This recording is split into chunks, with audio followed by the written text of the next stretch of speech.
انشاءاللہ اس پہ بھی کام ہو رہے ہیں. ہماری پی ٹی آئی کی حکومت بہت اچھے ایسے انیشیٹو لے کے آئے گی جو اسی حکومت میں شروع ہوں گے, اسی حکومت میں ہی ختم ہوں گے منصوبے. اچھا میڈم, آپ دی اسلامیہ یونیورسٹی آف باولپور میں سینڈیکیٹ کی ممبر بھی ہیں, تو پروفیسر انجینئر ڈاکٹر اطہر محبوب کی لیڈرشپ میں یونیورسٹی ترقی کے منازل طے کر رہی ہے, اس حوالے سے بتائیے.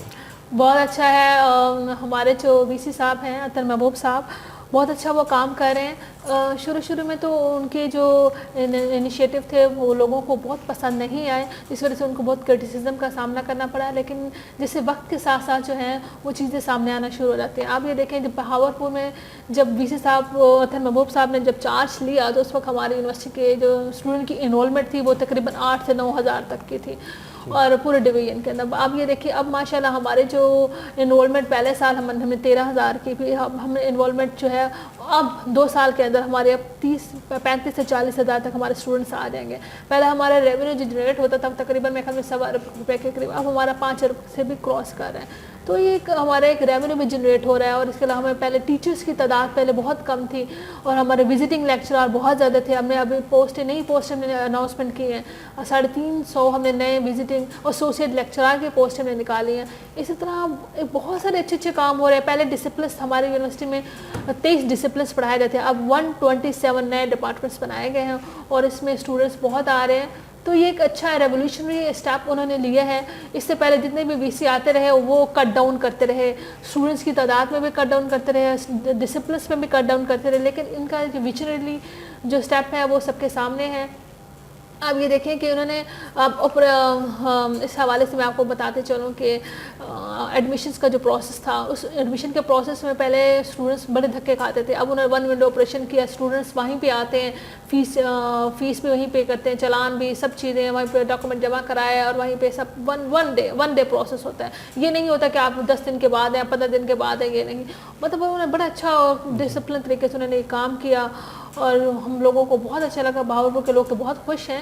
اب بہاولپور اسلامیہ یونیورسٹی میں تقریباً 89% جو اسٹوڈنٹس ہیں وہ بہاولپور ڈویژن کے لوگ ہی پڑھ رہے ہیں اسلامیہ یونیورسٹی بہاولپور کے اندر. یہ بڑی خوش آئند بات ہے, کیونکہ اس سے پہلے لوگوں کا یہ اوپینین ہوتا تھا کہ اسلامیہ یونیورسٹی میں باہر کے لوگ زیادہ پڑھنے کے لیے آتے ہیں, لیکن ہمارے پاس اسٹیٹسٹک ہیں جس میں 89% جو اسٹوڈنٹ ہیں وہ بہاولپور ڈویژن کے ہی لوگ پڑھتے ہیں اسلامیہ یونیورسٹی میں. اچھا میڈم, اگر مشاغل کی بات کریں تو آپ کے کون سے مشاغل ہیں, اس حوالے سے بتائیے. مشاغل کے حوالے سے مجھے جو ٹائم ملتا ہے تو میں ویسے تو ہم تو ویسے ٹاک شوز وغیرہ میں دیکھتی ہوں, ٹی ویز وغیرہ, اور اس کے فلم وغیرہ دیکھ لیا کبھی بہت اچھی چل رہی ہوتی ہے, اور زیادہ تر کرکٹ بہت اچھی کھیلتی ہوں. اچھا, آپ کو لکھنا زیادہ پسند ہے یا پڑھنا؟ ریڈنگ آپ کرتی ہیں؟ میں کالمسٹ بھی ہوں, کالم لکھتی ہوں. میرے ہر ہفتے میرے کالم بھی آتے ہیں, تو گورنمنٹ کے حوالے سے بھی ایسے ویسے یوتھ کے حوالے سے بھی میرے کالم آتے ہیں. تو ظاہر بات ہے جو بندہ لکھتا ہے اسے بہت زیادہ پڑھنا پڑتا ہے, بہت زیادہ اسٹڈی کرنی پڑتی ہے. ایک کالم لکھنے کے لیے پورا ہفتہ مجھے اسٹڈی کرنی پڑتی ہے کہ اس کالم کو مجھے کس اینگل سے لکھنا ہے اور کون سے اینگل جو ہے اس کو کیسے کریٹیو طریقے سے مجھے اس کو رائٹ ڈاؤن کرنا ہے. تو وہ ایک آپ کو پتہ لکھنے پڑھنے والا کام ہوتا ہے. آپ کی پسندیدہ شخصیت کون ہے؟ میرا پسندیدہ شخصیت ہے, ویسے اگر رول ماڈل پوچھنا چاہتے ہیں تو میرا جو رول ماڈل ہے وہ قائد اعظم ہے ہر حوالے سے. تو اس کے بعد جو دوسرے ہیں جو ہمارے عمران خان صاحب ہیں. ٹھیک ہے. آپ کے پسندیدہ شاعر؟ پوئٹری مجھے اصل میں پوئٹری جو ہے نا, میں آپ کو سیریس بتا رہی ہوں, مجھے کبھی یاد نہیں ہے لائف کے اندر. ہاں مجھے جب پڑھ لیا کہیں سے تقریر کرنی ہو تو ہم نے 1-2 رٹے شٹے مار لیتے ہیں, پھر ہم وہ انسپائریشن کے لیے ہم لوگ بس. اچھا میڈم, آپ کی ڈیلی روٹین کیا ہے؟ مطلب صبح آپ کس ٹائم اٹھ جاتی ہیں اور کس ٹائم لوگوں کو ملتی ہیں, لوگوں کے مسائل کس ٹائم حل کرتی ہیں؟ آپ کی ڈیلی روٹین کیا ہے, اس حوالے سے بتائیے گا ہمارے سننے والوں کو. ڈیلی روٹین ہمارے یہاں ویسے یوزلی خواتین جو پولیٹکس میں آتے ہیں سمجھا جاتا ہے بس کسی فنکشن میں چلے گئے, بس انہوں نے ساری ایکٹیویٹی یہی ہوتی ہے. لیکن میں اس کو پروفیشن بھی اس کو اڈاپٹ میں نے کیا ہوا ہے, اور ایز اے پیشن بھی میں نے اس کو اڈاپٹ کیا ہوا ہے. جب میں نے اس کو ایز اے پیشن اڈاپٹ کرتے تو پھر آپ کا اوڑھنا بچھوڑنا سب آپ کا سیاست ہی ہوتا ہے. صبح جب میں اٹھتی ہوں میرا اوبیسلی نماز پڑھتی ہوں, نماز پڑھنے کے بعد قرآن پڑھنا, پھر اس کے بعد پھر میری تھوڑی سی ریڈنگ کی ہیبٹ ہے وہ ہم کرتے ہیں. واک کرنے کے بعد پھر ناشتہ واشتہ ساری چیزیں کرنے کے بعد پھر ہمارے آفس ٹائم شروع ہو جاتے ہیں. پھر اس میں جو میرے شام کی جو میں بیٹھتی ہوں نا, جب اپنے جو لوگ ملنے کے لیے آتے ہیں ان کے جتنے بھی کام ہوتے ہیں ڈفرینٹ آفیسز ان کو میں نے ٹائم دیا ہوتا ہے, تو ان کے لوگوں کے سارے دن کے کام کرانے, کوئی اپوائنٹمنٹس ہمیں مل جاتے ہیں, کسی فنکشنس میں ہم نے جانا ہو تو وہ آپ یہ دیکھیں 10 بجے سے لے کر راؤنڈ اباؤٹ اب کتنے بج رہے ہیں، اب 5 بجے تک میں انگیج تھی، اب 5 بجے کے بعد 8-9 بجے تک میرے ڈیرے کا ٹائم ہوتا ہے. میں یہاں اپنے لوگوں سے ملتی ہوں جن کا میری یہ خواہش ہوتی ہے کہ جو میرے ڈیرے پہ آتا ہے نا تو وہ خالی ہاتھ واپس نہ جائے کسی بھی کام کے حوالے سے. تو میری تو پوری کوشش ہوتی ہے اور اپنے رب سے بھی دعا ہے کہ جو بندہ کسی پہ امید لے کے آتا ہے اس کی امید کو پورا کہتے ہیں. تو سارا دن تو ہمارا یہی کام ہوتا ہے، کبھی ہم نے کسی جگہ وزٹ کر لیا اور کسی کو کوئی مسئلہ ہوتا ہے تو ہم وہاں جا کے ان کے ساتھ خود جا کے پرسنلی میں خود جا کے لوگوں کے کام کرتی ہوں. تو صبح سے لے کے شام تک ہماری یہی ایکٹیویٹی ہوتی ہے. کسی دن آپ ہمارے ساتھ آئیں اور ہم آپ کو بتاتے ہیں کہ سارے دن ہم کیا کرتے ہیں. اب میں آپ کو بیٹھے بیٹھے تو آپ بتا نہیں سکتے، دریا کو کودے میں جو 12 گھنٹے کو میں بند نہیں کر سکتی. تو ایک دن آپ آئیں ہمارے ساتھ تو ہم آپ کو دکھائیں گے کہ کیا کیا کرتے ہیں. اچھا میڈم، جب آپ گھر سے باہر جاتی ہیں تو آیات الکرسی پڑھتی ہیں؟ کیونکہ آیات الکرسی اکثر پولیٹیشین جو ہیں گھر سے پڑھ کے نکلتے ہیں، کیونکہ فیلڈ ہی کچھ ایسی ہے. ہاں، آیت الکرسی میرے میاں مجھ پہ پڑھ کے پھونکتے ہیں. اچھا. تو جب وہ جاتے تو میں اسے کوشش کرتی ہوں کہ میں درود شریف کی تصویر جو ہے وہ پڑھ کے میں گھر سے نکلوں. تو میرا یہ ایک ہوتا ہے کہ اچھا میڈم، دوسرا ان فیوچر اگر میں بات کروں تو آپ الیکشن میں انشاءاللہ کینڈیڈیٹ ہوں گی ایم پی اے شپ کی، اس حوالے سے آپ کا کوئی ہے آئیڈیا؟ دیکھیں وہ تو کینڈیڈیٹ تو میں پچھلے 2018 میں بھی کینڈیڈیٹ تھی.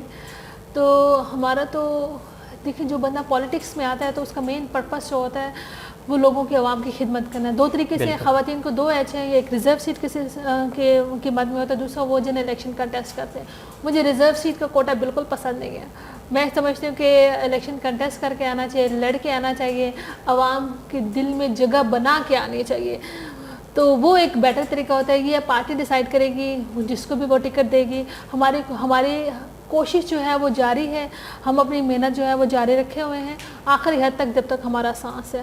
اور بعض لوگ مجھے کہتے ہیں کہ پارٹی اوبلائج کرے گی یا نہیں کرے گی. دیکھیں ہم سب سے پہلے میں اپنے رب کو ہم خوش کر رہے ہیں، اس کے بعد ہم پارٹی کو خوش کر رہے ہیں. جب آپ اپنے رب کو خوش کر لیں تو باقی سب اللہ پاک جو ہے وہ راہ سے آپ کو سیدھی کر دیتے ہیں. اچھا میڈم، اگر ہم روزگار کے حوالے سے بات کریں تو حکومت پنجاب کیا اقدامات کر رہی ہے؟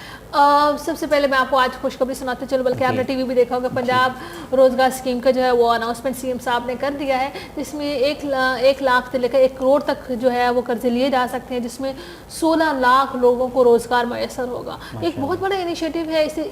پچھلے 2 سالوں کے اندر ہم 50,000 جو ہیں وہ ہم لوگوں کو ملازمت دے چکے ہیں پنجاب حکومت. اسی طرح اور وہ چھوٹے چھوٹے انیشیٹو ہیں. آپ دیکھیں اورنج ٹرین جو ہے، یہ سب جو پنجاب روزگار اسکیم پہ 30 ارب روپے کے ہم لوگ اس پہ خرچ کر رہے ہیں. اس سے پہلے اگر کمپیریزن کر کے دیکھا رہا ہے کہ اورنج ٹرین پر 250 ارب روپے خرچ کیے گئے. اگر یہی 250 ارب روپے ہمارے لوگوں کو ہنرمند بنانے میں اگر خرچ کر دیتے تو آج پاکستان کہاں ٹھہرا ہوتا. تو میں کہتی ہوں کہ یہ چھوٹے چھوٹے انیشیٹو ہیں اور اس سے انشاءاللہ جو ہے پنجاب روزگار اسکیم کا بہت اچھا رزلٹ آئے گا. اور میرے دیرے میں اکثر لوگ کل میرے پاس آئے کہ باجی آپ مجھے بتائیں کہ ہم قرضہ کیسے حاصل کریں. تو لوگ آتے ہیں، لوگوں کو چاہیے اپنا روزگار اپنے فلورش کرنے کے لیے. تو یہ ایک اچھا انیشیٹو ہے حکومت پنجاب کا. اچھا madam, Punjab public service commission میں جنوبی پنجاب کا کوٹا تھا، اسے ختم کر دیا گیا ہے، اسے بحال کرنے کے لیے کوئی اقدامات ہو رہے ہیں؟ آپ تو جنوبی پنجاب کے کوٹے کی بات کریں، جب اس وقت جنوبی پنجاب سیکریٹریٹ بھی نہیں بنا تھا نا، آپ تو تب کی بات کریں. اب تو ماشاءاللہ اب ہم ایک سٹیپ آگے آ گئے ہیں. اب ہم جنوبی پنجاب سیکریٹریٹ بن گئے ہیں. جنوبی پنجاب سیکریٹریٹ بننے کا مقصد یہ ہے کہ 35% بجٹ جو ہے وہ آپ کا ریفنکس ہو گیا، مطلب کہیں اور نہیں جا سکتا ترقیاتی بجٹ. اور دوسرا انیشیٹو یہ ہے کہ یہاں پہ جتنے بھی جابس بھی آئیں گے جنوبی پنجاب کا الگ کوٹا ہوگا سارے سسٹم پہ. اور سیکنڈ سٹیپ پہ جب صبح بن جائے گا تو ہمارے تو بھی بلے بلے ہوں گے. تو اس وقت ہم سب بلکہ عوام سے بھی کہیں گے جب اگلے الیکشن آئیں گے تو اس میں ووٹ جو ہیں وہ کلین میجورٹی کے ساتھ ہمیں دیں، تاکہ ہم اس پہ صبح بنانے میں ہم لوگ تھوڑی دیر بھی نہ کریں. سیکریٹ بنانے کا مقصد یہ ہے کہ ہمارے پاس اسٹرکچرس بن جائے گا. جب ہم صبح بنانے کی اسٹریٹجی میں آ جائیں گے تو تب لوگوں کو جو ریلیف ہوگا وہ ان کے دہلیز پہ ملے گا اور روزگار پہ ان کو گھر کی دہلیز پہ انشاءاللہ ملے گا. بہت شکریہ میڈم، آپ نے قیمتی ٹائم نکال کے ARY 90 نیوز کو وقت دیا، آپ کا بہت شکریہ. جی تو سامعین، آپ نے پروگرام سنا، ترجمان سمیرہ ملک صاحبہ. تو اسی کے ساتھ ہمیں اجازت دیجیے. اللہ حافظ، اللہ نگہبان، پاکستان زندہ.